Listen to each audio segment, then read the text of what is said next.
Good evening, everyone. I hope my screen is visible. Today, my name is Sarang Apte. I am in grade 11, studying in Abu Dhabi, UAE. Today, I'll be presenting a short webinar on types of laws. The definition of law is a rule of conduct developed by the government or society over a certain territory, which is a country. So, the laws, of course, as we all know, differ in all countries. Laws follow certain practices and customs in order to deal with crime, business, social relationships, property, finance, etc. The law is controlled and enforced by the controlling authority, which is usually the government. There are many definitions of law given by people like John Austin, Hans Kelsen, Frederick Carl, and many more.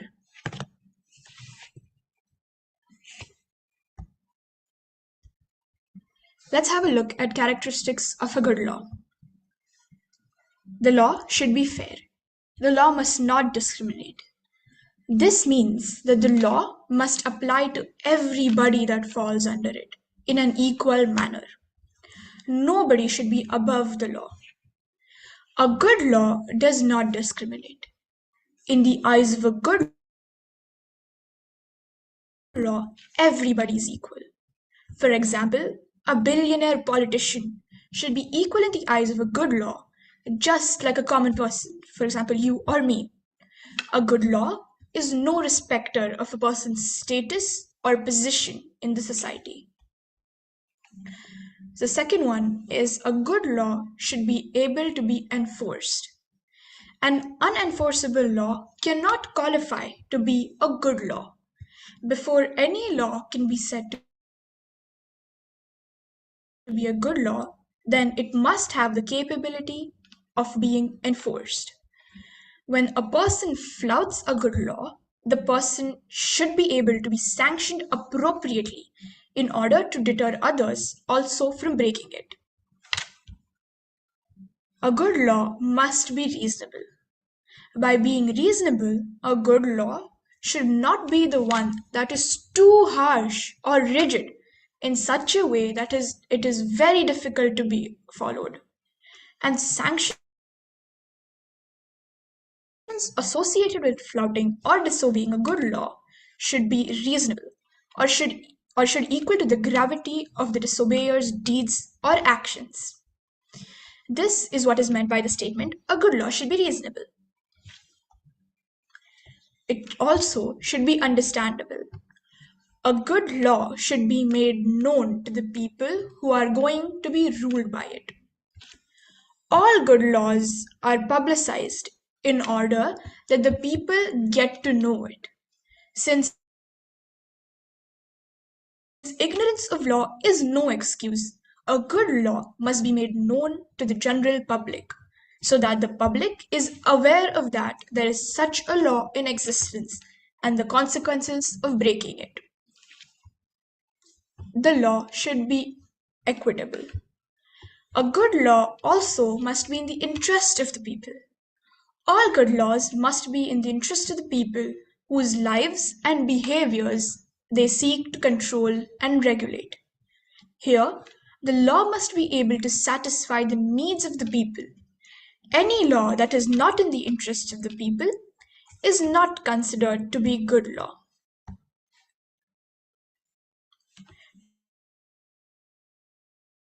Today, we're going to have a look at 6 types of different laws, just the basics.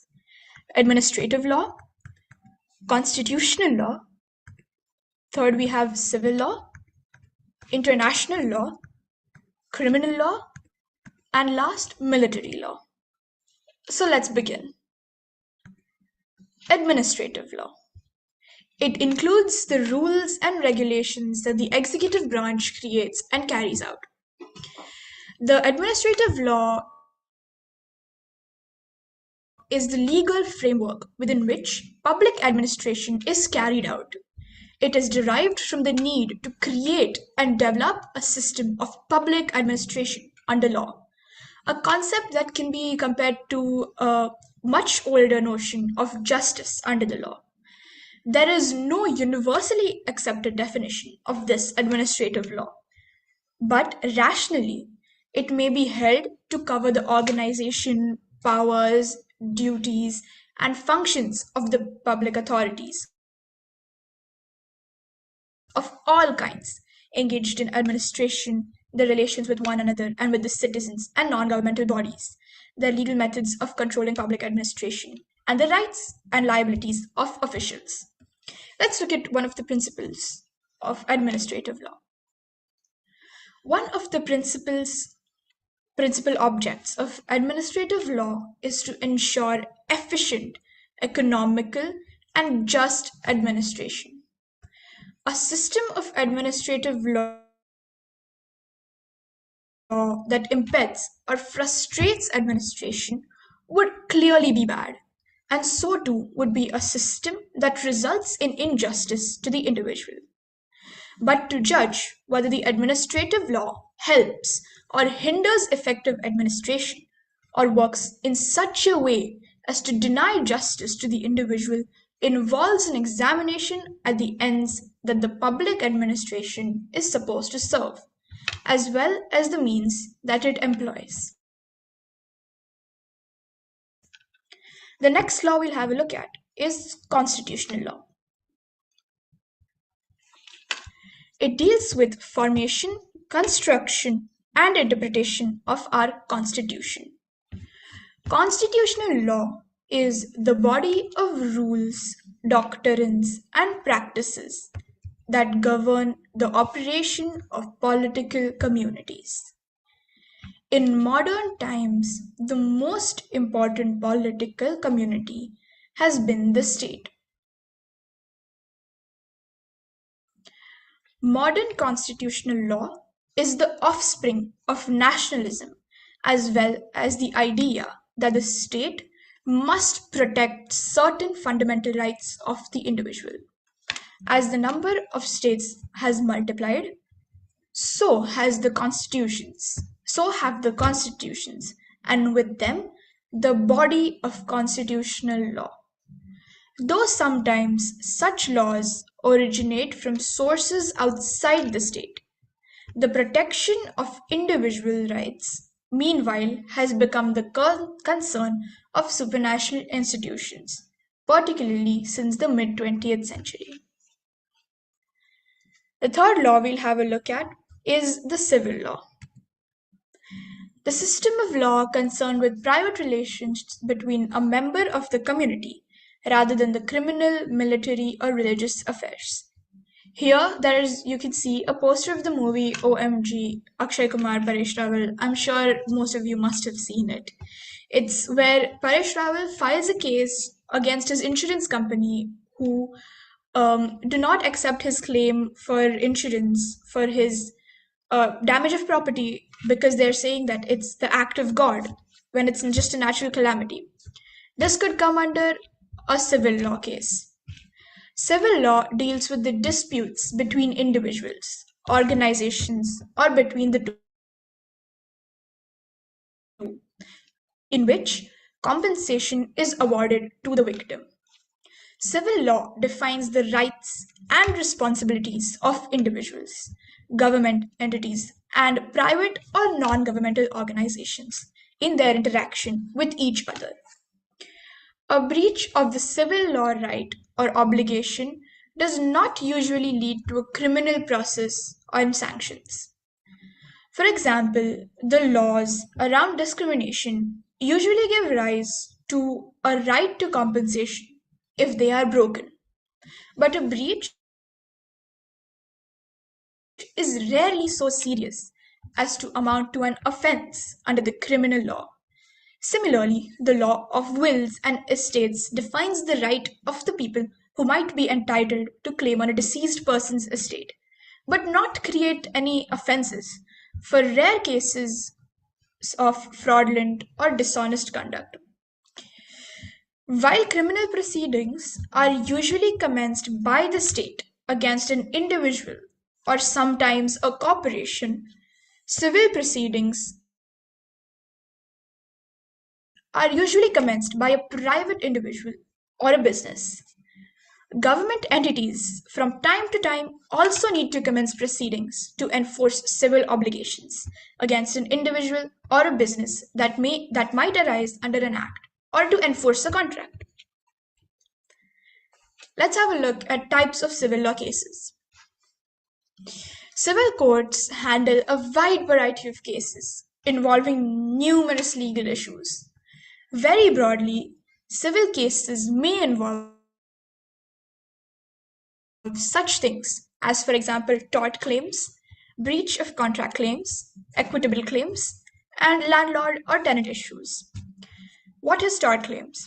A tort is basically a wrongful act, other than a breach of a contract, that results in injury to someone's person, property, reputation, or the like, for which the injured person is entitled for compensation.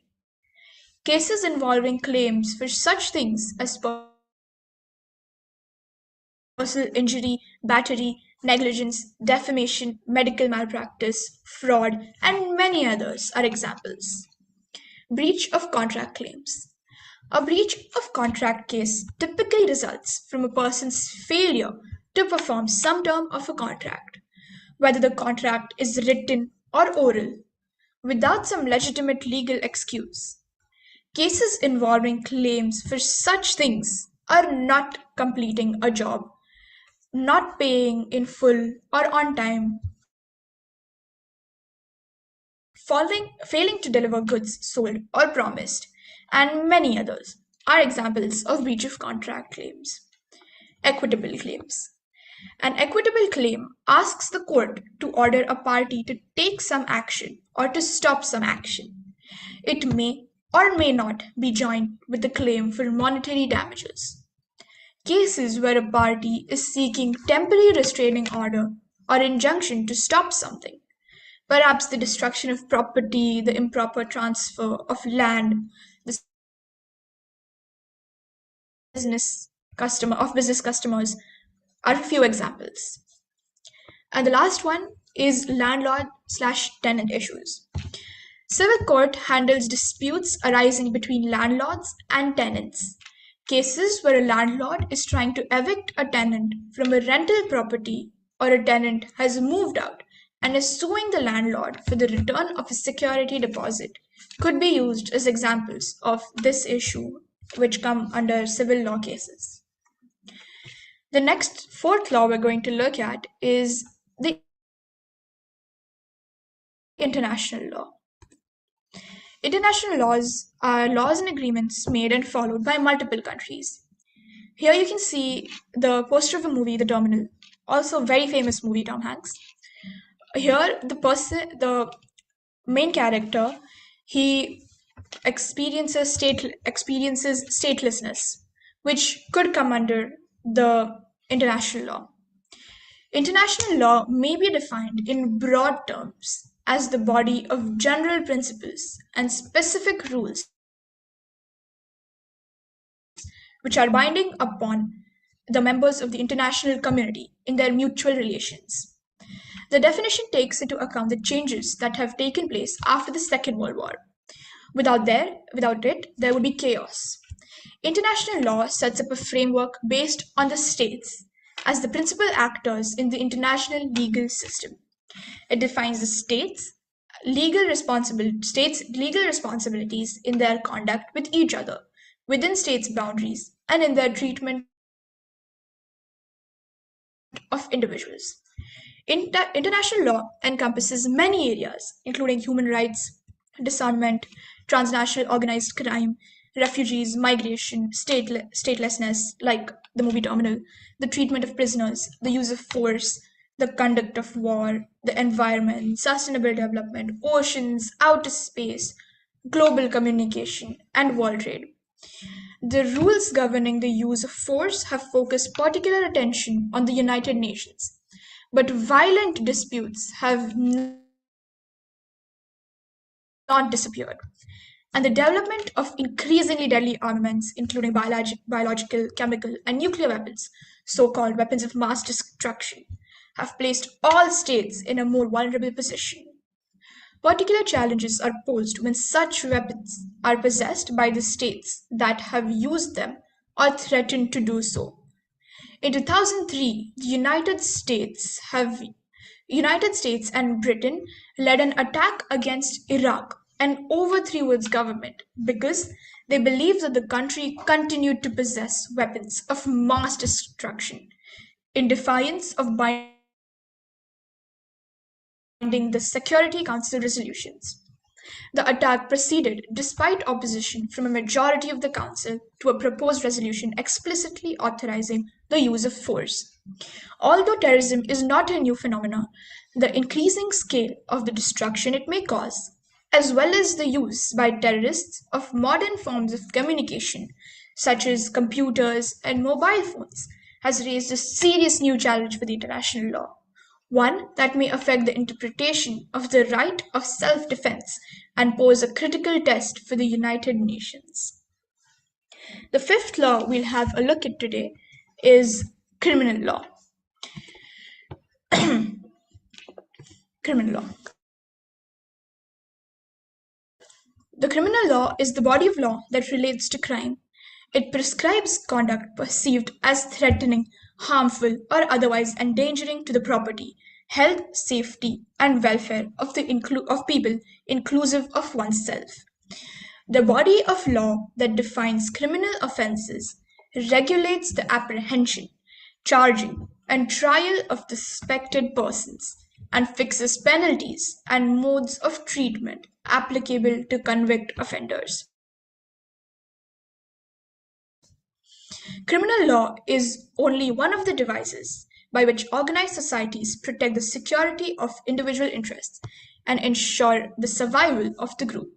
There are, in addition, the standards of conduct instilled by family, school, and religion, the rules of the office and factory, the regulations of civil life enforced by ordinary police powers, and the sanctions available through tort actions.